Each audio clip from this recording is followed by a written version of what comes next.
तो मेरा नाम सैयद मोहम्मद फ़रहान कादिर है और आज हम बात करेंगे पाइथन के वर्चुअल एनवायरनमेंट की, जो कि हम विजुअल स्टूडियो कोड के अंदर डिटेल में बनाएंगे। तो वर्चुअल एनवायरनमेंट बनाने से पहले सबसे पहले मैं काम करता हूँ, पहले मैं कोई छोटी सी एग्जांपल देता हूँ इसके वर्चुअल एनवायरनमेंट होता क्या है और क्यों ज़रूरी है, क्यों इस्तेमाल करेंगे हम लोग। ये मैं यहाँ पे गूगल खोलता हूँ, गूगल पे मैं यहाँ पर लिखता हूँ स्ट्रॉन्ग होल्ड क्रूसेडर। मैंने जैसे लिखा स्ट्रॉन्ग होल्ड क्रूसेडर पार्ट 1 लिखा, तो इसकी या फिर इसके प्रोडक्शन टाइम लिख लें या फिर विकिपीडिया लिख लें। लेट से मैं इसका प्रोडक्शन टाइम लिख देता हूँ, ये लिखिए मैंने प्रोडक्शन टाइम लिख दिया इसका। तो अब मैं जाऊँगा विकिपीडिया के ऊपर। ये विकिपीडिया पे मैं गया और विकिपीडिया पे जाने के बाद मैं इसको थोड़ा सा यहाँ पे बड़ा कर लेता हूँ। यहाँ पे ये देखिए, ये आप यहाँ पे देख सकते हैं, ये देखें Stronghold Crusader is a successor to Firefly Studio 2001। तो 2001 के अंदर ही गेम बनाई गई है, ठीक है जी। तो अगर 2001 में नहीं तो 2002 में बनाई गई होगी। ठीक है, एक मिनट, खैर 2001 के अंदर। अगर ये 2005 में बनाई गई है, 2010 में भी बनाई गई हो, तो उससे हमें कोई लेना देना नहीं। खैर हम 2001 के हिसाब से लेंगे, क्योंकि 2001 में ही बनी मेरे हिसाब से, जितना मुझे नॉलेज है। अगर नहीं बनी होगी तो आप मुझे इसमें क्लियर कर सकते हैं। तो लेकिन इसमें क्लियर करने वाली बात नहीं, आपको सिर्फ कॉन्सेप्ट समझाना है। तो बेसिकली स्ट्रॉन्ग होल्ड क्रूसेडर ये वाली गेम है, मुझे बहुत पसंद थी, मैं बहुत ज़्यादा खेलता था ये गेम। और ये कह ले कि मैं अपनी पूरी पूरी रातें इस गेम पे लगा देता था।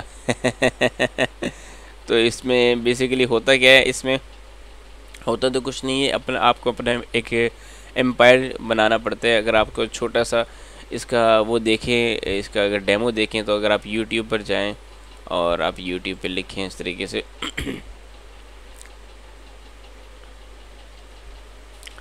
मैं यहाँ पे लिखता हूँ यूट्यूब पे स्ट्रॉन्ग होल्ड, मैंने यहाँ पे स्ट्रॉन्ग होल्ड क्रूसेडर लिखा। अब जैसे मैंने स्ट्रॉन्ग होल्ड क्रूसेडर लिखा तो यहाँ पे गेम इसकी आ गई है इस तरीके से। तो सिर्फ आपको मैं अगर दिखा दूँ कि किस तरीके से है ये,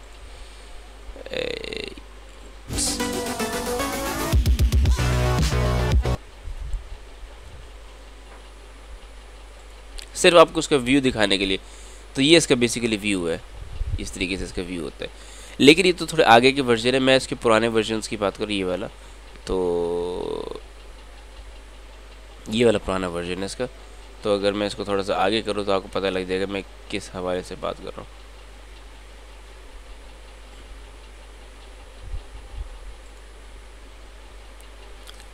इस तरीके से इसका पुराना वर्जन है, इसमें आपस में लड़ रहे हैं, ये एक दूसरे को सिक्योर कर रहे हैं एक्सेट्रा। उन्होंने अपनी फ़ौज भेजी हुई है इनको करने के लिए। ये आपको उस वक्त समझ में आएगी जब आप खेलेंगे। लेकिन ये दिखने में 2D है, इतनी मज़े की नहीं है, लेकिन है बहुत ज़बरदस्त किस्म की। लेकिन आपको इसके कॉन्सेप्ट समझ में आए तो बहुत मज़े की गेम है ये। सॉरी मैंने आपको 1-2 मिनट इसमें ज़ाया कर दिया। तो मैं आपको क्या बता रहा था, मैं आपको बता रहा था कि जो ये गेम है ये 2001 में बनाई गई है। लेकिन उसके बाद विंडोज़ XP आई, विंडोज़ XP के बाद आप आगे चलेंगे, यानी विंडोज़ 98, विंडोज़ 99, फिर विंडोज़ 2000, फिर विंडोज़ XP, फिर विंडोज़ XP के मज़ीद वर्जन्स आए हैं। फिर उसके बाद विंडोज़ विस्टा आई, फिर विंडोज़ 8 यानी कि विंडोज़ 7 आई, फिर विंडोज़ 8 आई, फिर विंडोज़ 8.1 आई, फिर विंडोज़ 10 आई, और फिर उसके बाद अब विंडोज़ 11 आ चुकी है। तो अब तक ये गेम जो है हर यानी कि हर दौर में और हर उसके अंदर यानी कि हर ऑपरेटिंग सिस्टम पे आराम से चल जाती है। तो बेसिकली हो है क्या, मैं बताने का मकसद क्या है इस बात के बताने का मकसद ये है कि जिस प्रोग्रामिंग लैंग्वेज के अंदर इस गेम को बनाया गया है, उस प्रोग्रामिंग लैंग्वेज में बहुत ज़्यादा अपडेट्स आ गई 2000 से अब तक, बहुत ज़्यादा। लेट से अगर ये सी में बनी थी, अगर ये पाइथन तो शायद उस टाइम पर नहीं थी, तो अगर ये लेट से सी में बनी थी या C++ में बनी थी या C# में बनी थी, तो वो जो प्रोग्रामिंग लैंग्वेज उसमें इतनी चेंजेस, इतने अपडेट्स, इतने उसके वर्जन चेंज हो चुके हैं, उसके अंदर इतनी ज़्यादा चेंजेस आ चुके हैं, उसकी लाइब्रेरीज़ में इतनी ज़्यादा चेंजेस आ चुकी हैं कि अगर उनको कंसिडर किया जाए तो ये गेम चलना मुमकिन ही नहीं है। क्यों? क्योंकि सब कुछ ही बदल गया। जब सब कुछ बदल गया तो ये गेम तो पुराने वर्जन के ऊपर बनी थी। तो क्या हमने गेम को चेंज किया होगा बार बार हर महीने हर साल ये गेम को चेंज करते रहे? नहीं, ऐसा नहीं है। उसके लिए हमने क्रिएट किया था virtual environment. Virtual environment basically क्या होता है? वर्चुअल एनवायरनमेंट एक ऐसा एनवायरनमेंट होता है जो कि सिर्फ उस चीज़ के लिए बनाया जाता है, सिर्फ उस चीज़ के लिए कि पूरी दुनिया चेंज हो जाए, लेकिन इसके लिए सिर्फ यही वाला एनवायरनमेंट चलेगा, इसके लिए फिक्स एनवायरनमेंट चलेगा। तो उसको ताकि आने वाले जितने भी अपडेट्स हो उसको उससे कोई लेना देना नहीं, जो उसके अंदर इंस्टॉल है वो उसी की मदद से आपस में चलती रहे। लेट से अगर मैं एक गेम बनाने की कोशिश करता हूँ, आज मैं गेम बनाता हूँ, और उस गेम को बनाने के लिए मैं क्या कोशिश करता हूँ, एक यहाँ पे मैं वर्चुअल इन्वायरमेंट बनाता हूँ। वर्चुअल इन्वायरमेंट क्या करेगा, जो उस टाइम पे मैं जो पाइथन की लैंग्वेज मिसाल के तौर पे यूज़ कर रहा हूँ, तो उसकी एक कॉपी अपने वर्चुअल इन्वायरमेंट में डाल देगा। मैं जो लाइब्रेरीज यूज़ कर रहा हूँ उसकी कॉपी अपने वर्चुअल इन्वायरमेंट में डाल देगा। मैं उस टाइम पर जो जितनी भी चीज़ें यानी कि HTML, CSS, जावास्क्रिप्ट, आगे भी जिस तरह की जो चीज़ें इस्तेमाल कर रहा हूँ, वो क्या करेगा, उसकी कॉपी लेगा और क्या कर देगा, वर्चुअल इन्वायरमेंट में डाल देगा। अब वो जो उसने माहौल को देखते हुए जितनी भी चीज़ें उसने कॉपी करके अपने उसके अंदर डाल दी हैं, वो जो है अब आप 10 साल बाद भी उस चीज़ को चलाएं या 50 साल के बाद भी चलाएं तो वो जो चीज़ जो है एग्जैक्टली चलती रहती है, क्योंकि जो उसने उसकी कॉपी अपने पास रखी है उस कॉपी के हिसाब से उसको चला रहा है। ये बिल्कुल ऐसा है कि मैं अपनी गाड़ी लेता हूँ या फिर मेरे पास एक मोटरसाइकिल है, उस मोटरसाइकिल को मैं अपने साथ एक कैन एक्स्ट्रा पेट्रोल के लेके चलना शुरू हो जाता हूँ। आप समझ रहे हैं, वैसे तो पेट्रोल की टैंकी में मेरे ख्याल 10 से 12 लीटर पेट्रोल आ जाता है, लेकिन कहीं ना कहीं पे तो जाके ख़त्म होगा ना। लेकिन मैं क्या करता हूँ, एक बड़ा सा कैन ले लेता हूँ, उस बड़े से कैन के अंदर मैं 50 लीटर पेट्रोल डाल लेता हूँ। तो जैसे उसके अंदर ख़त्म होता है तो मैं उसके अंदर से 50 लीटर पेट्रोल डालता हूँ। इसलिए मुझे कोई फ़र्क नहीं पड़ेगा, मैं जितना मर्जी दूर चला जाऊँ वो पेट्रोल उस टैंकी के अंदर डलता रहेगा और मैं काफ़ी आगे तक चला जाऊँगा।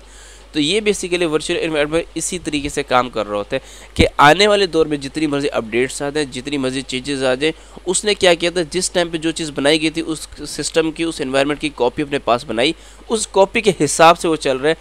जितनी मर्जी चेंजेस आ जाए उसके ऊपर कोई फ़र्क नहीं पड़ेगा, वो चलता ही रहेगा, सारी ज़िंदगी चलता रहेगा। ठीक है, तो ये फ़ायदा होता है वर्चुअल इन्वायरमेंट का। वरना अगर वर्चुअल इन्वायरमेंट के बगैर कोई सॉफ्टवेयर बनाया जाए तो क्या होता है, वो सॉफ्टवेयर जो जाके क्रैश हो जाता है, उस सॉफ्टवेयर चलना बंद हो जाते हैं। लेट्स से आप एक कंपनी के लिए सॉफ्टवेयर बनाते हैं, एक अपने उसके लिए सॉफ्टवेयर बनाते हैं, एक वेबसाइट बनाते हैं, या फिर किसी क्लाइंट के लिए सॉफ्टवेयर बनाते हैं, किसी कंपनी के लिए सॉफ्टवेयर बनाते हैं, वेबसाइट बनाते हैं, उसमें आप वर्चुअल इन्वायरमेंट नहीं बनाते। मैं आपको गारंटी से कह रहा हूँ 1 साल तो अच्छा चलेगा, अगले साल जैसे उसके अंदर कोई नई अपडेट्स वगैरह आ गई, जो मेजर अपडेट्स होती हैं वो आ गई, तो आपकी वेबसाइट वहाँ पे क्रैश कर जाएगी, वो चलेगी नहीं उस तरीके से, वो उस तरीके से रिस्पॉन्ड ही नहीं करेगी। क्यों? क्योंकि उसके अंदर जो चेंजेस आए थे, आपने उस चेंजेस का वर्चुअल एनवायरनमेंट नहीं बनाया होता। तो वो क्या करेगा, वो जो नए चेंजेस आएंगे वो उसको पिक करने की कोशिश करेगा, तो उसको समझ ही नहीं आएगा, वहाँ पे क्रैश कर जाएगा, वो सॉफ्टवेयर ही नहीं चलेगा, वो गेम्स नहीं चलेंगे, वो वेबसाइट्स नहीं चलेंगी। आप समझ रहे हैं ना? तो दैट्स वाई वर्चुअल एनवायरनमेंट बनाना इतना ज़रूरी है। बहुत सारी वेबसाइट्स अगर आप इंटरनेट पर चले जाएँ, मैं अगर यहाँ पर लिखूँ एग्जाम्पल ऑफ, लेट्स ये एक एक्स्ट्रा चीज़ मैं आपको लेकर करके देख रहा हूँ। तो ये मैंने आपको बेसिकली वर्चुअल एनवायरनमेंट के बारे में बता दिए। अब मैंने आपको शुरू में मिसाल दी, जिस तरह सी लैंग्वेज के अंदर हमने एक बनाया तो उधर एक वर्चुअल एनवायरनमेंट, वो मैं सिर्फ समझाने के लिए आपको था।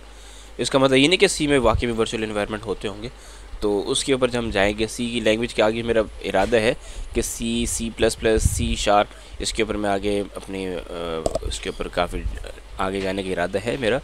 यानी उनके अंदर जिस तरह मैं पाइथन के ट्यूटोरियल्स बनाऊंगा, इस तरीके से मैं उन लैंग्वेजेस के भी बहुत डिटेल में वो बनाऊंगा, जिस तरह जावा के भी बहुत डिटेल में बनाऊंगा मैं इंशाल्लाह। लेकिन अभी फ़िलहाल तो मेरा पाइथन के साथ चल रहा है सारा हिसाब किताब, तो उसको हम देख रहे हैं। तो मैं आपको फुल स्टैक जावा डेवलपर भी बनाऊंगा आपको इंशाल्लाह। वो उसकी ये कह लें कि इस कोर्स ही जैसे 1 साल का कोर्स है, इसके बाद मेरा उसी का इरादा है कि मैं आपको फुल स्टैक जावा डेवलपर बनाऊंगा। मार्केट में जॉब रेडी होंगे, यानी डेटा साइंटिस्ट तो मैं भी आपको बना रहा हूँ, डेटा साइंटिस्ट के साथ में आपको जावा का जो डेवलपर होगा, यानी कि फुल स्टैक डेवलपर होगा। जिस तरह पाइथन का फुल स्टैक डेवलपर होता है, मैं इस तरह आपको जावा का फुल स्टैक डेवलपर होगा। आप जावा के बेहतरीन किस्म के एप्लीकेशन बना सकते हैं। खैर ये अलग बात है, एक एक्स्ट्रा बात बताई मैंने आपको। तो ये वर्चुअल एनवायरनमेंट के बारे में आखिरी और एक समराइज़ करके बता देता हूँ कि वर्चुअल एनवायरनमेंट बेसिकली क्या है। वर्चुअल एनवायरनमेंट एक ऐसा एनवायरनमेंट है कि वो किसी भी किस्म के अपडेट से बचने के लिए अपनी चीज़ को चलाते रहने के नाम को हम क्या कहते हैं, वर्चुअल एनवायरनमेंट कहते हैं। तो ये बात है। अब हम जल्दी जल्दी अपना वर्चुअल एनवायरनमेंट क्रिएट कर लेते हैं। सबसे पहला मैं क्या काम करूँगा, सबसे पहला काम मैं ये करूँगा, यहाँ पे मैं टर्मिनल ओपन कर लूँगा, यहाँ पे इस तरीके से। अच्छा, टर्मिनल ओपन करने से पहले मैं आपको कुछ इम्पॉर्टेंट, यानी आप यहाँ पे विंडोज़ पावर शेल खोल लीजिए, यानी कि यहाँ पर मैंने पावर शेल खोल लेता हूँ। ये मैंने विंडोज़ का पावर शेल खोल लिया। अब मैं इसको थोड़ा बड़ा कर लेता हूँ ताकि आपको चीज़ें क्लियर नज़र आए।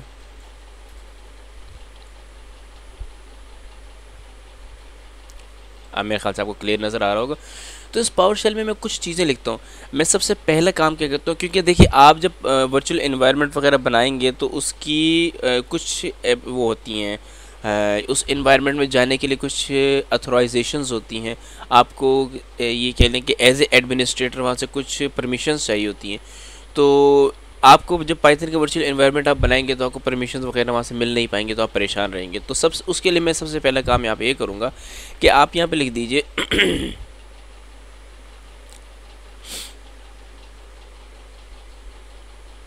तो यहाँ पर मैं एक चीज़ लिखता हूँ, उसको मैं कहते हैं सेट। बिल्कुल इसी तरीके से लिखिए जिस तरीके से मैं लिख रहा हूँ, सेट डैश सिस्टम, ये फिर एग्जीक्यूशन पॉलिसी,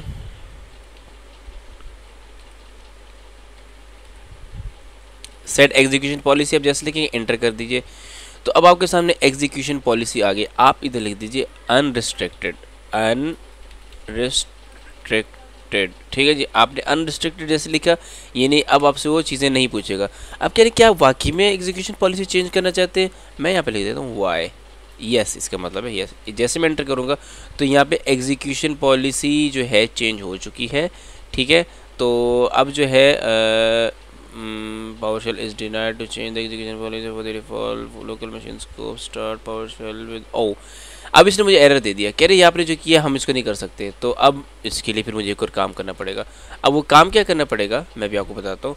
आप यहाँ पर लिखिए इधर यहाँ पर, और यहाँ पर आप जाइए PowerShell में, विंडोज़ PowerShell में। तो यहाँ पे मैं विंडोज़ PowerShell में जाता हूँ, ये आगे विंडोज़ PowerShell, तो ये आगे विंडो, इस पर आप राइट हैंड पे क्लिक करें। राइट हैंड पे क्लिक करने के बाद लिखिए रन एज एडमिनिस्ट्रेटर। आपने रन एज एडमिनिस्ट्रेटर करेंगे तो आपके सामने इस तरीके से खुल के आएगा। आप उसको यस कीजिए। तो जैसे आप उसको यस करेंगे तो ये देखिए आपके सामने दोबारा खुल गया। हम क्या करते हैं, ये आपको दिखाने का मेन मकसद क्या था कि जब आप उसको रन एज एडमिनिस्ट्रेटर नहीं, आप उसको लोकल लेवल पे जब करेंगे तो आपको इस तरीके से एरर दे देगा, वो आपको एग्जीक्यूशन पॉलिसी चेंज नहीं करने देगा। इसको मैं क्लोज कर देता हूँ और इसको मैं दोबारा इस तरीके से बड़ा करता हूँ। ये लीजिए इस तरीके से बड़ा करता हूँ। अब मैं यहाँ पे लिखता हूँ सेट। अच्छा, इसकी पहचान क्या है, यहाँ पे सिस्टम 32 लिखा हुआ आ जाएगा, ठीक है। तो मैं लिख देता हूँ सेट एग्जीक्यूशन पॉलिसी, इंटर किया मैंने। तो कह रहे ठीक है भाई, आप एग्जीक्यूशन पॉलिसी के ऊपर आप आ चुके हैं, क्या करना चाहते हैं? मैं कहता हूँ अनरिस्ट्रिक्टेड। अनरिस्ट्रिक्टेड, ठीक है जी। तो अनरिस्ट्रिक्टेड का मतलब इसके ऊपर जितनी पाबंदियाँ वगैरह ख़त्म करो। उसने कह दी ओके। क्या मैंने कहा वो क्या वाकई में करना चाहते हो? मैंने यस वाई मैंने दबाया। अब मेरे पास जितनी भी परेशानियों वाले मामलात हैं वो ख़त्म हो चुके हैं, ठीक है। तो ये चीज़ है जो कि बहुत ज़्यादा इंपॉर्टेंट है, बहुत ज़्यादा ज़रूरी है, जो आपको करनी है। तो इसको आप क्लोज़ कर दीजिए, और पीछे वाला तो मैं ऑलरेडी क्लोज़ कर चुका हूँ। अब मैं यहाँ पे काम करता हूँ, ये मैं एक फ़ोल्डर के अंदर, इसका नाम मैंने रखा हुआ है पाई और VE यानी वर्चुअल इन्वायरमेंट। एक मैंने नया फ़ोल्डर बनाया था। अगर आप चाहते हैं दोबारा फ़ोल्डर बनाना, आप यहाँ पे कर सकते हैं, ओपन फ़ोल्डर करें। ये देखिए मैंने यहाँ पे इस तरीके से फ़ोल्डर बनाया हुआ था। तो मैं इस फ़ोल्डर के अंदर जाता हूँ और मैं ओपन विद कोड कर देता हूँ इस तरीके से। तो ओपन विद कोड कर दी, देखिए ऑलरेडी खुल चुका है। ऑलरेडी खुला हुआ है तो उसकी ज़रूरत नहीं है हमें, ठीक है। तो ये मैंने फ़ोल्डर खोल लिया। अब मैं यहाँ पे जाता हूँ इसकी टर्मिनल में, यहाँ पे मैं टर्मिनल में जाता हूँ। टर्मिनल में जाने के बाद मैं एक काम करता हूँ, यहाँ पर मैं लिखता हूँ पिप, चूँकि मैं आपको जो चीज़ बता रही बहुत इंपॉर्टेंट है। यहाँ पे मैं लिखता हूँ पिप इंस्टॉल करो क्या चीज़, वर्चुअल, इस तरीके से वर्चुअल और इन्वायरमेंट, ENV लिख दीजिए, ठीक है। तो अब देखते हैं इंस्टॉल करते हैं कि नहीं। ये ज़रूरी है कमांड, आप वर्चुअल इन्वायरमेंट आपको इंस्टॉल करना पड़ेगा। वो कह रहा है ऑलरेडी सेटिस्फाइड, यानी कि वो कह रहे हैं आप पहले से इंस्टॉल कर चुके हो, लेकिन आप जब आप इसको करेंगे तो ऑलरेडी इसके अंदर सारी चीज़ें हो रही होंगी। तो आपने यहाँ पे देख लिया कि कह रहे हैं ऑलरेडी सेटिस्फाइड। तो यहाँ पे सब कुछ आप मैं यहाँ पे इंस्टॉल कर चुका था। तो आप यहाँ पे यही चीज़ लिखेंगे तो आपकी इंस्टॉलेशन शुरू हो जाएगी, और एट दी एंड वो आपको इंस्टॉल करके दे देगा, ठीक है। अब मैं उसके बाद एक और चीज़ लिखता हूँ, मैं यहाँ पे लिखता हूँ क्लियर, ताकि मेरा कुछ सफाई वगैरह नज़र आए। यार यहाँ पे क्या ये थोड़ा गंदा गंदा सा नज़र आ रहा है। तो मैं यहाँ पे लिखता हूँ पाइथन, पहले तो पाइथन को चेक कर लीजिए। पाइथन चल रही है यहाँ पे कि नहीं, तो पाइथन को देखो भाई पाइथन चल गई, ठीक है। तो मैं यहाँ पे इसको ये करनी है, यानी कि 1+3 कर लेता हूँ, तो ये मुझे 3 दे देगा, ठीक है। पाइथन मेरी अच्छी तरीके से चल रही है, और पाइथन का जो वर्जन मेरे पास चल रहा है वो कौन सा है, पाइथन 3.10.7, जो कि हम पीछे भाई काफ़ी डिटेल में बात कर चुके हैं। तो मैं यहाँ से इसको करता हूँ एग्जिट, और ये एग्जिट हो चुका है। अब मैं इसको दोबारा क्लियर करता हूँ ताकि आपको मैं अच्छी तरीके से सब चीज़ें दिखा सकूँ। अच्छा, अब मैं यहाँ पे लिखता हूँ पाइथन, स्पेलिंग आप बहुत एक, अच्छा मेरा एक स्टूडेंट था, उसने क्या किया, उसने कहा कि सर आपने जो ये चीज़ मुझे करके दिखाई है पाइथन कमांड लाइन इंटरफेस में करके दिखाया है वो सही नहीं है, मतलब वो सही नहीं हो रहा, आपने जिस तरह किया था मैं भी बिल्कुल वही चीज़ कर रहा हूँ लेकिन मुझसे हो नहीं रहा।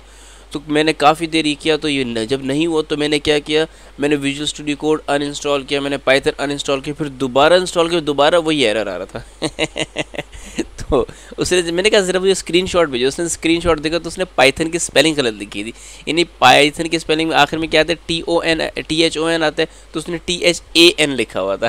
तो मैंने कहा बेटा तुम स्पेलिंग तो सही कर लो, क्या इतनी मेहनतों में लगे हो। उसने स्पेलिंग सही की, उसका काम चल गया। तो आपने भी एहतियात करनी है, ठीक है।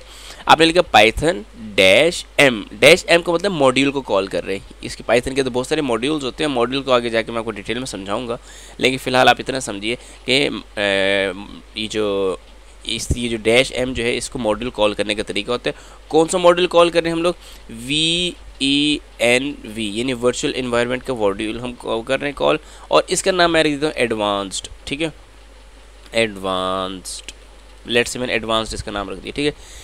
अब मैं इसके ऊपर जैसे एंटर करूँगा तो ये देखिए यहाँ पे एडवांस फोल्डर बन चुका है, ठीक है। अब ये इसके अंदर मुख्तलिफ किस्म की फाइल्स बना रहा है, वर्चुअल इन्वायरमेंट मेरा क्रिएट कर रहा है। तो ये जो वर्चुअल इन्वायरमेंट मेरा क्रिएट करेगा, इसमें हम देखते हैं क्या क्या होता है। अभी फ़िलहाल अभी तक तो क्रिएट कर रहे हैं, तो जब तक ये क्रिएट कर रहे हैं हम लोग आपसे मज़ीद 2-4 बातें और कर लेते हैं कि इस वर्चुअल एनवायरनमेंट में ये होगा कि अब आप इसमें जो भी प्रोग्रामिंग करेंगे, जो भी इसके अंदर प्रोजेक्ट्स बनाएंगे, ये लॉन्ग लास्टिंग होंगे, आगे तक चलेंगे, कोई इशू नहीं होगा। चाहे वर्जन्स चेंज होते रहें, चाहे अपडेट्स आती रहें, जो मर्ज़ी होता रहे, लेकिन आपका ये वर्चुअल आपका जो प्रोजेक्ट होगा ये चलता रहेगा, ठीक है। तो बिल्कुल मेरा वर्चुअल एनवायरनमेंट क्रिएट हो चुका है, नेक्स्ट लाइन आ चुकी है। तो हम देखते हैं इसमें क्या बना तो उसमें बहुत कुछ है, इसको मैं आपको डिटेल में नहीं बता सकता। तो अगर मैं बताना शुरू करूँ तो यकीन करें हम परेशान हो जाएंगे तो ये देखिए, अगर आप एक्सक्यूज़ मी, ये देखिए कितने सारे साइड पैकेजेस बन गए हैं। इधर अलग है, पेप के अंदर जाएं, इधर अलग है, फिर इस फोल्डर के अंदर जाएं अलग, वो इतना लंबा चौड़ा है, पता नहीं क्या कि सेटअप टूल्स में ये देखिए तरह कुछ बना के दिया। तो हम क्या करते हैं, काम करते ख़त्म करते हैं इसको, कहते हैं बस ठीक है, हम समझ गए भाई आपने वाकई में वर्चुअल एनवायरनमेंट बना लिया। हम इतनी डिटेल में जाएंगे तो हमारी 25 से 30 क्लासेस इसी चीज़ के अंदर लग जाएंगी, तो इसलिए इस चीज़ को छोड़ देते हैं हम लोग। तो ये वर्चुअल एनवायरनमेंट है, ठीक है। अब वर्चुअल एनवायरनमेंट को बना तो दिया मैंने, अब एक्टिवेट भी करना है मैंने वर्चुअल एनवायरनमेंट को। तो एक्टिवेट करने का तरीका क्या है, सबसे पहले आप जाइए CD में जाने के बाद इस एडवांस्ड में चले जाइए, एडवांस्ड, ठीक है। CD का मतलब होता है चेंज डायरेक्टरी, किसमें, एडवांस तक की तरफ कर दो, एंटर किया, वो एडवांस्ड के अंदर आ गया।